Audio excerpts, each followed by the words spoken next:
Shopping ಮಾಲ್ನಲ್ಲಿ rowdy sheeter ಅಟ್ಟಹಾಸವನ್ನ ಮೆರೆದಿದ್ದಾನೆ, ಬೆದರಿಕೆ ಕೂಡ ಹಾಕಿದ್ದಾನೆ. ಶಾಪಿಂಗ್ ಬಳಿಕ ಹಣ ಕೇಳಿದ್ದಕ್ಕೆ ಚಾಕುವನ್ನ ತೋರಿಸಿ ಬೆದರಿಕೆ ಹಾಕಿದ್ದಾನೆ. ಶಾಪಿಂಗ್ ಮಾಲ್ನಲ್ಲಿ ರೌಡಿ ಶೀಟರ್ ಅಟ್ಟಹಾಸವನ್ನ ಮೆರೆದಿದ್ದಾನೆ, ಹಣ ಕೇಳಿದ್ದಕ್ಕೆ ಅವರಿಗೆ ಬೆದರಿಕೆ ಕೂಡ ಹಾಕಿದ್ದಾನೆ.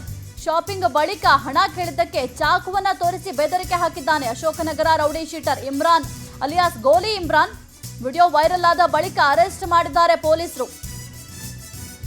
ಕಳೆದ ಶನಿವಾರ ರಿಚ್ಮಂಡ್ ರಸ್ತೆಯಲ್ಲಿ ಇಮ್ರಾನ್ ಶಾಪಿಂಗ್ ಅನ್ನ ಮಾಡಿದ್ದ.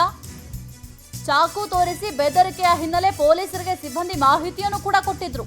ಪೊಲೀಸರು ದೂರು ದಾಖಲಿಸೋದು ಬೇಡ ಅಂತ ಹೇಳಿದ್ದಾರೆ. ಹಾಗಾದ್ರೆ ಯಾಕೆ ಬೇಡ ಅಂತ ಹೇಳಿದ್ರು? ಸಿಸಿಟಿವಿ ದೃಶ್ಯ ವೈರಲ್ ಆಗ್ತಾ ಇದ್ದಂತೆ ಗೋಲಿ ಇಮ್ರಾನ್ ಅನ್ನ ಅರೆಸ್ಟ್ ಮಾಡಲಾಗಿದೆ. ರೌಡಿಗೆ ಪೊಲೀಸರು ಹೆದರ್ಕೋಬಿಟ್ರ ಅಂತ ಪ್ರಶ್ನೆ ಬರುತ್ತೆ. ಸಾರ್ವಜನಿಕರು ಕೇಳ್ತಾ ಇರೋದು, ನಾವು ಕೇಳ್ತಾ ಇರೋದಲ್ಲ.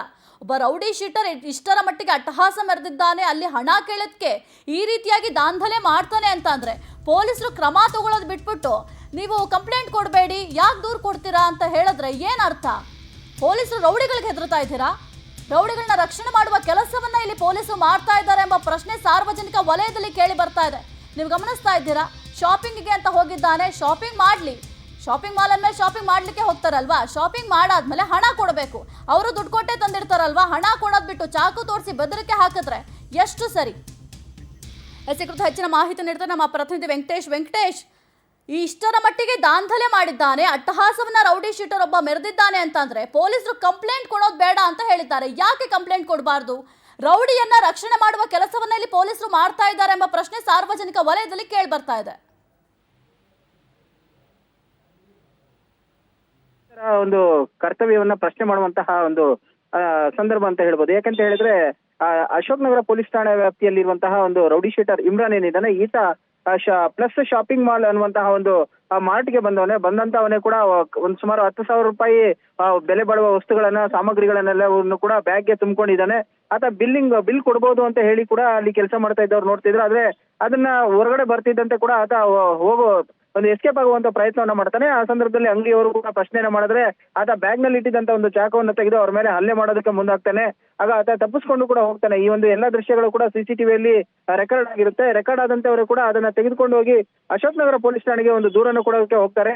ಆಗ ಈ ವಿಜುವಲ್ಸ್ ಅನ್ನ ಗುರುತಿಸಿದಂತ ಸಂದರ್ಭದಲ್ಲಿ ಆತ ರೌಡಿ ಶೀಟರ್ ಇಮ್ರಾನ್ ಅಂತ ಹೇಳಿ ಅವ್ರಿಗೆ ತಿಳಿದು ಬರುತ್ತೆ. ಆದ್ರೆ ಅವರು ದೂರನೇನು ಕೊಡಬೇಡಿ, ಕರೆದು ಮಾತಾಡ್ಸೋಣ ಅಂತ ಹೇಳಿ ಅವ್ರಿಗೆ ಸಮಾಧಾನ ಮಾಡಿ ಕಳಿಸ್ತಾರೆ. ಆಗ ಅವ್ರಿಗೆಲ್ಲ ಒಂದ್ ಕಡೆ ಅಸಮಾಧಾನ ಆಗುತ್ತೆ. ಇಷ್ಟರ ಮಟ್ಟಿಗೆ ದಾಂಧಲೆಯನ್ನ ಮಾಡಿದ್ರು ಕೂಡ ಪೊಲೀಸರು ಕ್ರಮವನ್ನ ತೆಗೆದುಕೊಳ್ತಾ ಇಲ್ಲ ಅಂತ ಹೇಳಿ ಆಗ ಆ ಒಂದು ವಿಡಿಯೋವನ್ನು ಕೂಡ ತಮ್ಮ ಗ್ರೂಪ್ ನಲ್ಲಿ ಶೇರ್ ಮಾಡ್ತಾರೆ. ಆ ಶೇರ್ ಆಗ್ತಾ ಇದ್ದಂತೆ ಕೂಡ ಅದಾದ ಬಳಿಕ ಅವ್ರನ್ನ ಅಂಗಡಿಯವ್ರನ್ನ ಕರೆಸಿ ದೂರನ್ನ ತೆಗೆದುಕೊಳ್ಳುವಂತ ಕೆಲಸವನ್ನ ಮಾಡ್ತಾರೆ. ಅಂದ್ರೆ ಇಮ್ರಾನ್ ಪರವಾಗಿ ಅಶೋಕ್ ನಗರ ಪೊಲೀಸರು ಕೆಲಸವನ್ನ ಮಾಡಿದ್ರ ಅನ್ನುವಂತ ಪ್ರಶ್ನೆ ಕೂಡ ಮೂಡುತ್ತೆ. ಯಾಕೆ ಅಂದ್ರೆ ಈತ ಏನಾದ್ರು ಅವ್ರಿಗೆ ಈ ಕೃತ್ಯಗಳಲ್ಲಿ ಭಾಗಿಯಾದ್ರೆ ಇಂತಿಷ್ಟು ಏನು ಪರ್ಸೆಂಟೇಜ್ ಲೆಕ್ಕದಲ್ಲಿ ಏನಾದ್ರು ಕೊಡ್ತಾ ಇದ್ನ ಅನ್ನುವಂತಹ ಪ್ರಶ್ನೆ ಕೂಡ, ಅನುಮಾನ ಕೂಡ ಮೂಡುತ್ತೆ.